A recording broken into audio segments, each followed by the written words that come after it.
बुद्ध जब अपना भिक्षा पात्र वगैरह कई प्रवचन करके जब लौट रहे थे अपने विहार में जहाँ पे वो रुके थे, तो एक परिवार, मतलब हस्बैंड वाइफ, ज़्यादा बूढ़े भी नहीं, मिडिल एज, उनके विहार के बाहर भिक्खु लोगों ने खाने के बाद जो कुछ भी उनका जूठन जो होती है वो बाहर डाल देते। तब की व्यवस्था, जो पत्तलें होती वो उसमें बटोर बटोर कर वो खाना खा रहे थे। तो बुद्ध अंदर जाते हुए उन्होंने देख लिया था, उनके साथ आनंद चल रहे थे, आनंद ने भी देख लिया था। तो आनंद ने पूछा कि तथागत भगवान, ये इतने गरीब क्यों हो गए? ये तो बड़े सेठ हुआ करते थे, इनके पिताजी और ये जो लड़की है, औरत है, उसके भी पिताजी ये बड़े धनवान हुआ करते थे, और आज उनके ऊपर ऐसी क्यों परिस्थिति आ गई कि आज वो ऐसे इस तरीके से भीख मांगकर या कहाँ से भी बचा कुचा ढूंढ ढूंढ कर खा रहे हैं। बहुत रईस थे उसके, दोनों के जो हस्बैंड वाइफ वहाँ पे थे, उनके दोनों के पेरेंट्स बहुत रईस थे, बहुत पैसा था। तब बुद्ध ने एक कहा था कि जब ये जवान और बलवान थे और जब कुछ कर सकते थे, इन्होंने कुछ कमाया नहीं, कुछ धन नहीं कमाया, कुछ ज्ञान नहीं कमाया, इसलिए आज ऐसे पछता रहे जैसे कि कोई तालाब होता है, उसमें सूखा हुआ है, कोई मछलियाँ नहीं है, और बूढ़ा बगुला वहाँ पे अपना बैठा पश्चाताप कर रहा है, ढूंढ रहा, सोच रहा कहाँ मछली मिलती है क्या। अस्ता तरुण बलवान नाही कमाविले धन, तो असाची करतो पश्चाताप जसा म्हातारा बगडा बिन माशांच्या तलावात। तो बुद्ध ने इस बात पर बहुत जोर दिया था कि जब आप सक्षम हैं,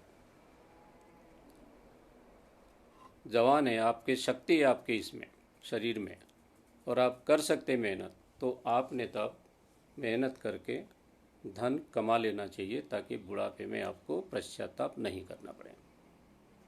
और धन से उनका मतलब दो था, एक था धन संपत्ति, ताकि आप बाकी लोगों की मदद करने के लिए सक्षम बने रहो, या फिर ज्ञान की संपत्ति, ताकि आप लोगों के दुख दूर करने के लिए उनको मार्गदर्शन कर सको।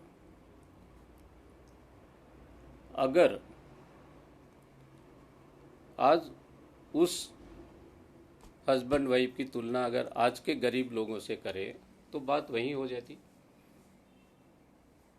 कि गरीबी ये एक रिजल्ट है, ये अपने आप में कोई परिस्थिति नहीं है। सामाजिक बैकवर्डनेस, एजुकेशनल बैकवर्डनेस, ये हमारी सामाजिक व्यवस्था से उपजी हुई परिस्थिति है, और उसके चलते गरीबी निर्माण हो गई उन क्लासेज में। उनके अलावा बाकी क्लासेज में अगर गरीबी निर्माण हुई है, तो उसकी एक ही वजह हो सकती है कि उन्होंने जो उनको सभी सुविधाएं उपलब्ध थी उसका उपयोग नहीं किया, कहीं ना कहीं वह कम पड़ गए, इसलिए वो उसका फ़ायदा नहीं उठा सके। खैर, तो ये रिजर्वेशन की ज़रूरत इसलिए पड़ती है ताकि ये समाज को भी ऊपर उठा जा सके, और इनमें से सक्षम लोग जो भी पढ़ लिख लेते, वो आगे आके पब्लिक सर्विसेज में जो डिसीजन मेकिंग है उसमें अपना सहभाग दे सके। अब ये ज़रूरी क्यों है? ये डिसीजन मेकिंग में सभी का, इसको कहते हैं डाइवर्सिटी, कि सभी समाज का प्रतिनिधित्व हो, सभी तरह के लोग हो।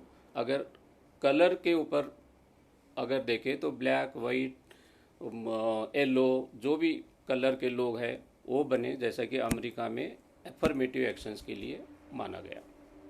हमारे देश में तो रिजर्वेशन की व्यवस्था 1942 से शुरू हुई, समझिए, सेशन की तरफ से, ऑल इंडिया।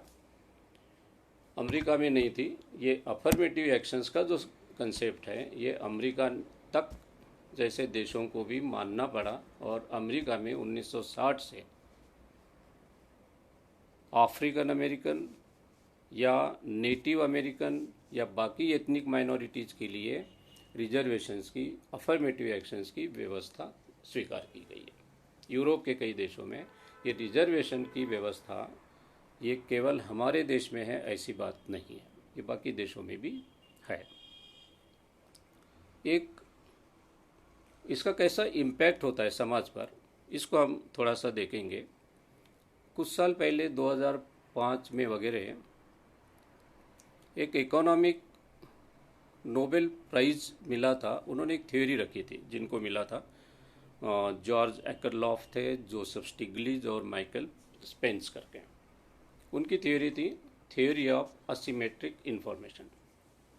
बड़ी रिजर्वेशन को लेकर इस विषय को, ये थ्योरी बड़ी सटीक बैठती है। ये असिमेट्रिक इंफॉर्मेशन थ्योरी क्या कहती है कि सभी के पास नॉलेज या इंफॉर्मेशन इज अ पावर। जो शक्ति मिलती है किसी को, वो नॉलेज से मिलती है, धन से मिलती है या फिजिकल से मिलती है, समझिए। तो information is the most powerful power. ये सबके पास समान नहीं होती। आपके पास जो जानकारी हो मेरे पास होगी ऐसा ज़रूरी नहीं। उन्होंने बड़ा सिंपल सा उदाहरण दिया था कि अगर कार लेनी है किसी को, तो कार बेचने वाला जो है उसके पास कार की ज़्यादा जानकारी रहेगी, कार की जो बेच रहा है। जो खरीदने जाएगा उसके पास कम रहेगी। वो ऐसा इसलिए कि कार जो बेचने वाला है उसको कार की हर चीज़ मालूम है। तो डिसीजन ये इन्फ्लुएंस होता है नॉलेज से। ये कई जगह होता है। अभी अगर आपको मार्केट की इन्फॉर्मेशन पहले से एडवांस इन्फॉर्मेशन मिलती है तो आपको नफ़ा होगा, फ़ायदा होगा, वरना आपको नुकसान हो सकता है। उसी के चलते स्टॉक मार्केट में इनसाइडर ट्रेडिंग का कंसेप्ट आ जाता है। इनसाइडर ट्रेडर वो होता है जिसको मार्केट की जानकारी है या उस कंपनी की पहले जानकारी है जो बाकी लोगों के पास नहीं है, तो ज़्यादा फायदा कमा लेता है। तो ये असिमेट्री है, मतलब कम ज़्यादा जो है जानकारी का, ये गुणधर्म है समाज में। ये कोई क्रिएटेड नहीं है, ये नेचुरल है। This is going to be there. Comment में आप सभी को सभी चीज़ की जानकारी एक समान नहीं हो सकती। अब अगर ये नेचुरल प्रोसेस है तो इसका परिणाम क्या होता? इसका परिणाम होता है सिग्नलिंग में। मान लीजिए कि मेरे घर में पढ़े लिखे लोग, मेरे काका है, दादा है, अमुक है, तमुक है, सारे लोग हैं, रिश्तेदारों में बहुत सारे पढ़े लिखे हैं। तो उनको ये पहले से ही मालूम होता है कि कौन सी फैकल्टी में कौन सा, अगर फिजिक्स में है तो विद इन फिजिक्स कौन सी डिसिप्लिन में आपको ज़्यादा प्रोग्रेस मिल सकती है, और उस हिसाब से वो अपनी लाइफ स्टाइल बना सकते हैं, लाइफ के डिसीजंस ले सकते हैं। ये सुविधा आपके दूसरे उसके पास नहीं होगी। तो इससे ये जो सिग्नलिंग होता है, जैसे अब मैं तो बैंक में था, मुझे मालूम है बैंक में कि कई लोग ऐसे भी बताते थे, मतलब जब हम लोग कभी बैठते थे तो बताते थे, अरे क्या कैसे लगे, तुम कैसे लगे भाई? अरे कुछ नहीं, मैं 10वीं हो गया। वो पिताजी के पहचान के थे मैनेजर साहब, तो उन्होंने बोला कि पासबुक लिखने के लिए कल से आ जाना बैंक में। तो बैंक में लग गए, पासबुक लिखने चले गए, तो वहीं बाबू बन गए, क्लार्क बन गए, वहीं पे ऑफिसर बन गए, वहीं पे आगे बढ़ गए, ऐसे लोग।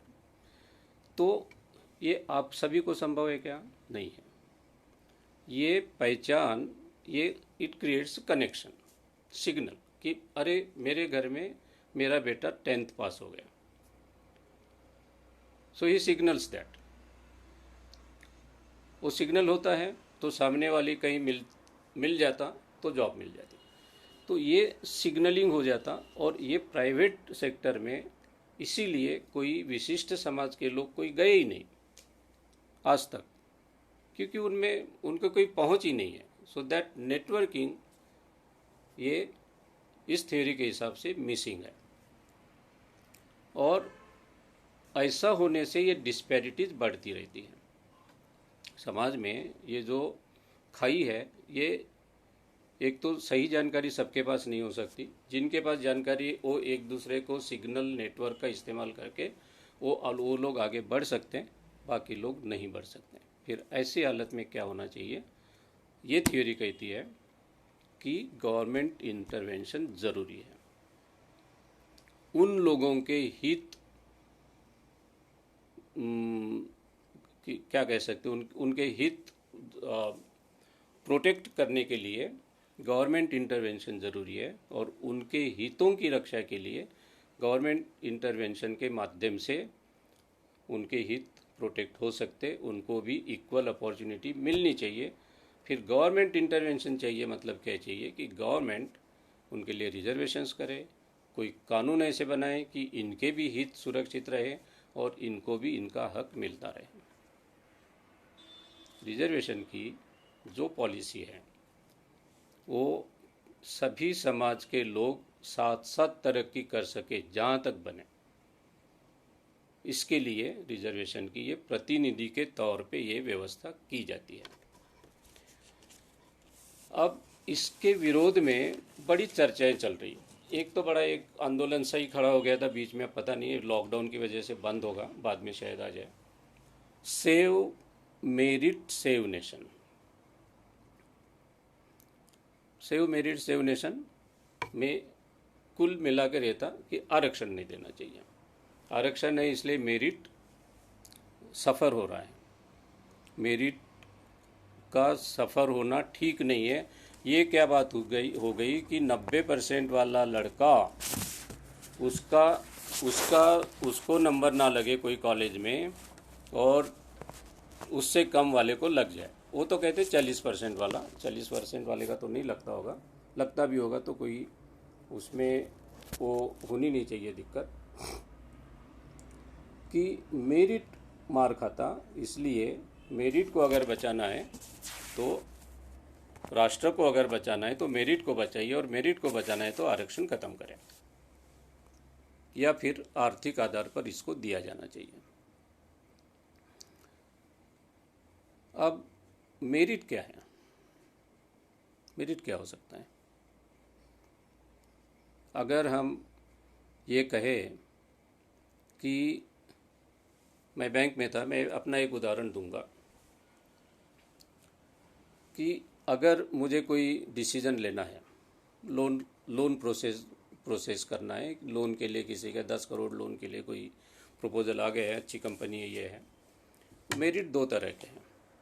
एक मेरिट ये बताएगा कि उस कंपनी का बैलेंस शीट क्या बताता है, उसके फाइनेंशियल रेशियोज कैसे हैं, वो किस तरीके से काम करती है, मैनेजमेंट कैसा है, ये चीज़ों पे जानकारी निकाल के दे देगा, रेशियोज निकाल के दे देगा। पीयर ग्रुप क्या कहता है उसका, उस टाइप की कंपनियां हैं उनमें कैसे चल रहा है, ये सब रेशियोज ला के देगा। बढ़िया फर्स्ट क्लास परसेंटेज निकाल देगा, ये देगा वो देगा, करंट रेशियो निकालेगा, लिक्विडिटी क्या क्या रेशियो रहते हो सारे। ये मेरिट यहाँ आके नहीं रुकता है, ये मेरिट नहीं है। 2+2 4 होते हैं, ये किसी को अगर बताना आ गया तो मेरिट नहीं है, क्योंकि वो इससे नेचुरल नॉलेज, अगर थोड़ी पढ़ाई कर ले, किताबें पढ़ ले तो वो किसी को भी आ जाएगा।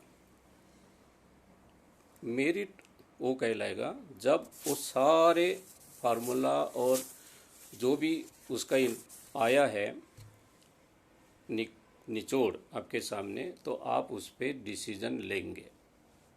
मेरिट वहाँ है।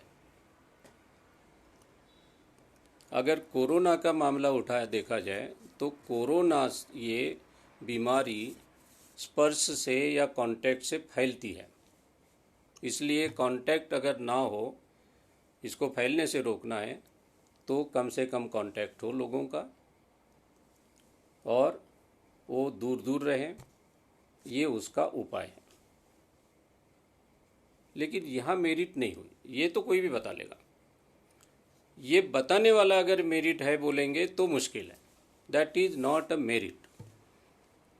मेरिट ये है कि अगर इससे बढ़ता है तो फिर ये हमारे एक टिपिकल हमारी जो आर्थिक व्यवस्था है और सामाजिक व्यवस्था है, इसमें ये नहीं बढ़ना चाहिए। इसलिए हमने क्या कदम उठाने चाहिए?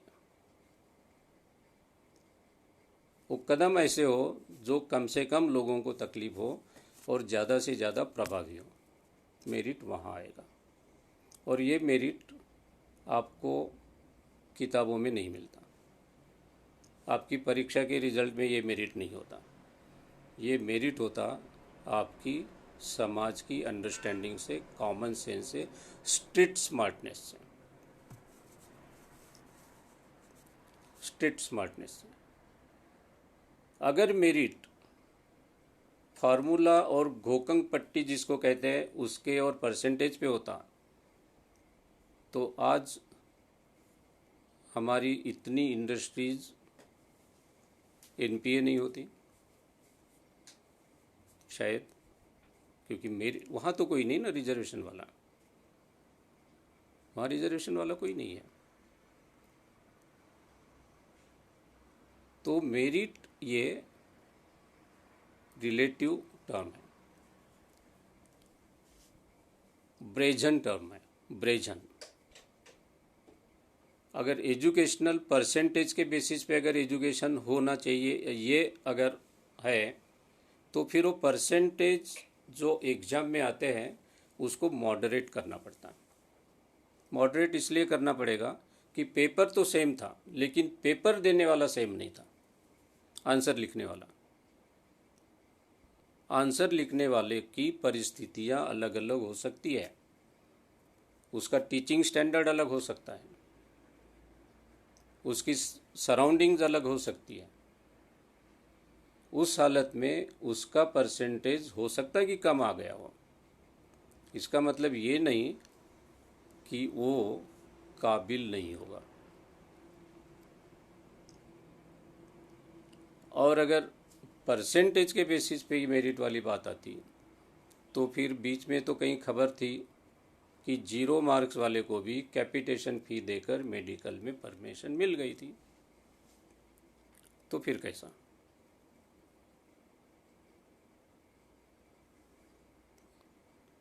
तो ये मेरिट सेव नेशन, ये आजकल हर चीज़ जो देश के नाम खपा देने वाली बात है ना, वो बड़ी धोखादायक है। देश हमारा इतना सस्ता नहीं हो सकता कि मेरा व्यक्तिगत स्वार्थ मैं किसी और घूम फिर के चालाकी से कोई नाम दे के उसको देश के नाम कर दूँ कि ये देश हित में है। एटीएम की लाइन में खड़ा होना भी देश हित में था और आज 1200 1300 2,000 किलोमीटर पैदल चलना भी देश हित में है, मंजूर है। ये भी फिर ये मेरिट में आएगा क्या? 2,000 किलोमीटर पैदल चल के आ गया, मिलेगी नौकरी? तो ये दिस इज़ ऑल, क्या कहते हैं कि आपको लुभाने के लिए अच्छी बातें हैं लेकिन ये सही नहीं हो सकती। तो सोशल और एजुकेशनल बैकवर्डनेस आज भी हमारे देश में उतना ही है जितना कि शायद उतना नहीं होगा लेकिन काफ़ी है।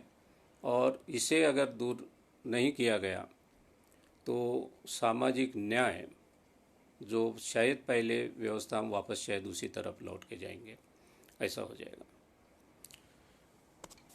प्रतिनिधित्व का महत्व क्यों इम्पोर्टेंट है, एक और छोटी सी बात बताता हूँ, फिर 2 मिनट 5 मिनट शायद और मैं आपके लूँगा। तो ये हुआ कि अब ये कल्पना कीजिए कि चंबल के डाकू अगर उसको अपनी योजना चलानी है तो अपनी टीम में वो किसे शामिल करेगा? सबको प्रतिनिधित्व देगा? नहीं देगा। इसलिए नहीं देगा क्योंकि उसका कोई स्वार्थ निहित है उसमें। दूसरे कोई भी चीज़ से अगर कोई दूसरे विरोधी, दूसरी भूमिका रखने वाले, दूसरे विचार रखने वाले अगर आ गए तो उसके एकाधिकार को चैलेंज हो सकता और उसकी योजना भी फेल हो सकती। तो फिर वो किसी और को डाइवर्सिटी या इंक्लूजन के नाम पे चांस अपनी टीम में लेने का नहीं दे सकता, चांस नहीं दे सकता या धोखा नहीं ले सकता, खतरा मोल हो जाएगा उसके लिए। लेकिन जो डाकुओं का जो सिस्टम है काम करने का, वह देश चलाने में नहीं हो सकता। दोनों में बड़ा अहम फर्क है कि अगर देश चलाना है तो सबके साथ लेकर सबके हित में चलाना पड़ेगा। उसमें हम ये नहीं कह सकते कि उसे नहीं समझेगा, उसे नहीं समझेगा, उसमें मेरिट नहीं है, इसमें मेरिट नहीं है। ऐसा करके हम अपनी टीम उस लेवल पे नहीं ला सकते जिसमें सिर्फ हम ही हम होंगे और हमें पूछने वाला कोई नहीं होगा। एक्चुअली जो भी कॉरपोरेट डिसीजंस होते हैं या जो भी डिसीजंस अगर वो इस तरीके से मिले जुले व्यापक विचार के साथ नहीं होते तो वो सार्वजनिक हित के नहीं होते। इसलिए ये प्रतिनिधित्व की ज़रूरत है, इसलिए ये रिप्रेजेंटेशन की ज़रूरत है। और अगर वो हासिल करना है तो फिर रिजर्वेशन के माध्यम से ही, चाहे उसे आप रिजर्वेशन करो, चाहे कहो, चाहे कोई और नाम दो। रिजर्वेशन ये मिसनॉमर है, प्रतिनिधित्व, रिप्रेजेंटेशन ये असल मुद्दा है। और अगर हम हमारे समाज के एक बड़े हिस्से को समाज से अलग, इररिलेवेंट नहीं करना चाहते तो फिर ये ज़रूरी है। मैं आज यहीं पर रुकता हूँ और मुझे लगता है कि थोड़ा ज़्यादा हुआ। कुछ और भी विषय थे, जैसे कि आजकल सुप्रीम कोर्ट का एक अभी हाल में जजमेंट आया जिसमें उन्होंने एक ये रिमार्क पास की है कि जो ये रिजर्व्ड क्लासेस के जो आगे बढ़े हुए लोग हैं वो लोग बाकी उनके साथियों को आगे नहीं आने देते। वो सारे जो फैसिलिटीज़ हैं वो सारी facilities they capture all the facilities and do not allow other communities, other people to come up. अब सुप्रीम कोर्ट ने कहा तो इसमें डेफिनेटली तथ्य होगा, लेकिन उन्होंने ये नहीं कहा कि ये जो पढ़े लिखे जो आगे बढ़ गए लोग रिजर्वेशन में, वो लोग बाकी लोगों को आने से रोकते हैं। मतलब एग्जैक्टली क्या करते हैं, किस तरीके से रोक पाते हो? वास्तविकता तो ये है कि जो हमारे जैसे लोग आए हैं रिजर्वेशन के बदौलत बोली या जैसे भी ऊपर आए, वरना हमारे तो घर में कुछ भी नहीं था। तो अगर हम लोग ऊपर आए तो आज हम क्या करते हैं? क्या हम बाकी अपने बच्चों को, बाकी अपने समाज के या दीगर समाज के या कोई भी समाज के बच्चों को ये कहते हैं कि आपको पढ़ने लिखना नहीं चाहिए? क्या उनको ये कहते हैं कि आप कोई कॉम्पिटिटिव एग्ज़ाम की तैयारी ना करें? असल में ये हम ही लोग हैं जो आगे पढ़ लिख कर, पढ़ने की वजह से हम कोई पोजीशन पे आ गए, पहली बात तो। और हमारा ये ही आग्रह होता है कि समाज में चाहे कोई भी जात का हो, उसने बाकी सब चीज़ें छोड़कर अपना पैसा, जो भी छोटी मोटी उसकी इनकम होगी, वो किताबों में लगाए, बच्चों की पढ़ाई पे लगाए और अपने आप को पढ़ाई लिखाई करके इस काबिल बनाए कि वो कोई नौकरी, किसी सर्विस में जा सकें। इसके लिए हम हमारे जो भी आरक्षण से ऊपर आए हैं लोग, डेफिनेटली 99% ऑफ देम यो इस काम में एक्टिवली, प्रोएक्टिवली काम करते हैं। कई जगह पे वो एजुकेशन की अभ्यासिका चलाते, लाइब्रेरी चलाते, बच्चों को फाइनेंशियल हेल्प करते हैं और जो लोग इस तरह की कोई काम करते उनको भी फाइनेंशियली, अगर खुद नहीं कुछ चला सकते तो उनको फाइनेंशियली हेल्प करते हैं। तो ये समाज एक्चुअली बहुत बड़े पैमाने पर बाकी समाज, अपने जो साथी है जो पीछे रह गए हैं, उनको ऊपर उठाने के लिए पूरी कोशिश करते हैं। और मैं समझता हूँ कि ये बहुत गलत धारणा है अगर ये कहें कि ये लोग जो ऊपर आए ये अभी बाकी लोगों का मौका मार रहे हैं। हायर एजुकेशन में इन लोगों को भले ही इनकी एक दो पीढ़ी रिजर्वेशन से ऊपर आ गई, फिर भी इनको, इनकी अगली पीढ़ियों को रिजर्वेशन इसलिए दिया जाना चाहिए क्योंकि वो लोग हायर पोजीशंस में इनको प्रतिनिधित्व के लिए उपलब्ध हो सकते हैं।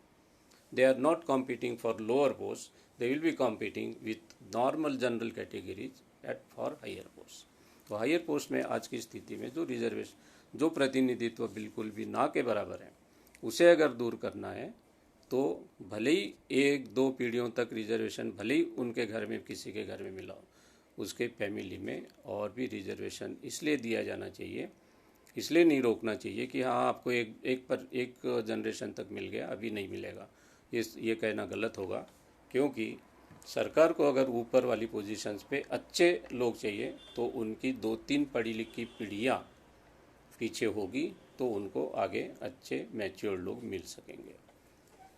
वर्ल्ड बैंक का भी एक आखिर एक दो ही सेंटेंस बोलूँगा कि वर्ल्ड बैंक का भी एक सर्वे ये बताता है कि एवरेज इनकम अगर लाना है, नेशनल एवरेज इनकम अगर हासिल करना है, तो जीरो से जो कम्युनिटीज, कोई फैमिली है जीरो लेवल पे है, तो उसे नेशनल लेवल के एवरेज इनकम पे आने के लिए 7 पीढ़ियाँ लगती है, 7 जनरेशन्स।